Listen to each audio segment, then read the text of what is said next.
Hi, and welcome to Scale Model Basics. I'm Aaron Skinner, and this time we're going to be taking a look at mixing paint. This may seem like a pretty basic subject, but it's one of the most important steps that you can take to making sure that the finish on your model is perfect. Now, typically, paint comes in a few different types of containers, but they can be broken down into two groups. You have bottles, jars, and tinlets. And then you have these eyedropper-type plastic bottles, or a larger size, which typically has a flip-top lid with an eyedropper-type attachment. Now, before you get started mixing paint, I recommend an apron and gloves. It can be messy. It's easy to make a mistake and catch the stir stick on something in the jar, or inadvertently flip the bottle. Either way, you don't want paint on your hands or your clothes during this process. When I open this bottle of Tamiya paint, which has been sitting for a while on a shelf, you'll see why we need to mix paint. All of the components have separated. You can see the clear carrier at the top, and at the bottom is the solid matter, the particulate for the matte finish, as well as the pigment. We want to get all that mixed up before we paint. We'll start with a stick. The reason you do this is you want to try and break up this stuff. Here you can see that's a really good example of that gooey solid stuff at the bottom. We get all that mixed up and the paint to be a consistent thickness before we paint. So I'm going to get that mixed up. Feels like it's pretty well out of there. And then I'm going to put the lid back on. Now that it's stirred up, I can go ahead and shake it.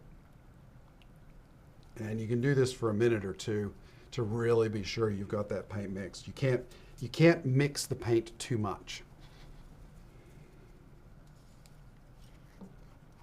Now you can see that it's pretty consistent on the top, and then when I put my stick in there, I'm not picking up anything solid. It's just good, consistent paint.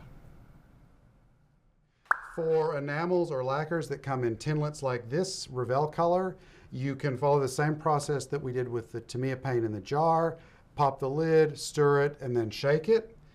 For paint in bottles like this SMS lacquer, actually this is a really good example. You can see the clear carrier at the top here, and then the solid matter at the bottom. For this, because it has a narrow opening, I'm just going to shake it. This stuff usually mixes pretty quickly.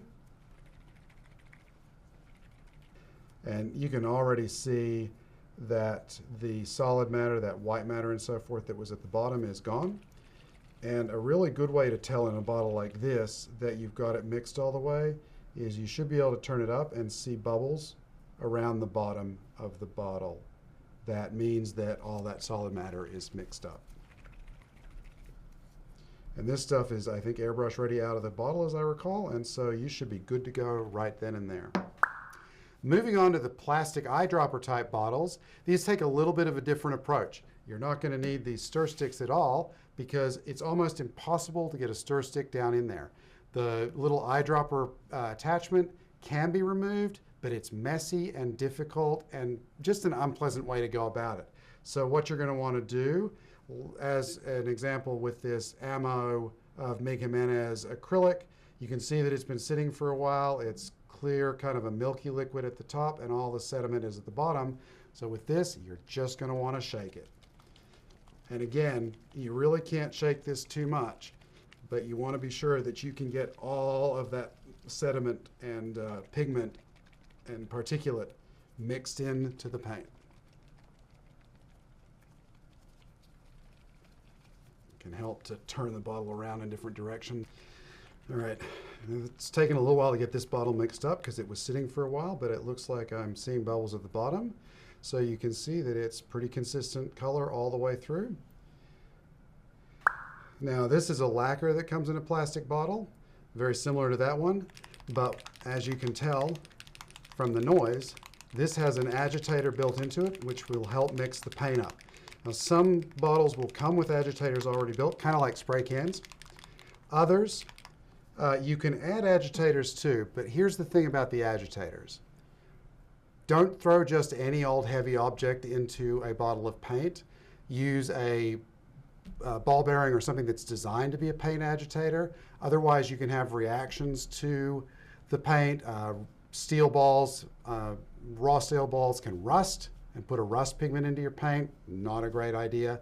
Some other metals can actually react with the paint and turn the paint into a gummy mess or cause it to chemically fall apart and ruin your bottle of paint, or worse still, you put it into your airbrush and that's when you discover that there's a problem. Not great. With the big bottles like this Vallejo Surface Primer, the opening is a little larger, so you can potentially get a stir stick down there, but really it's more just about shaking it up until it's thoroughly mixed. Get a good workout mixing paint for a big project. And that one actually did not take too long. It looks pretty good right now. That's what you need to know to mix your paint properly to get the best possible finish on your models. Remember, you really can't mix paint enough. Thanks for watching. I'm Aaron Skinner, and we'll see you next time.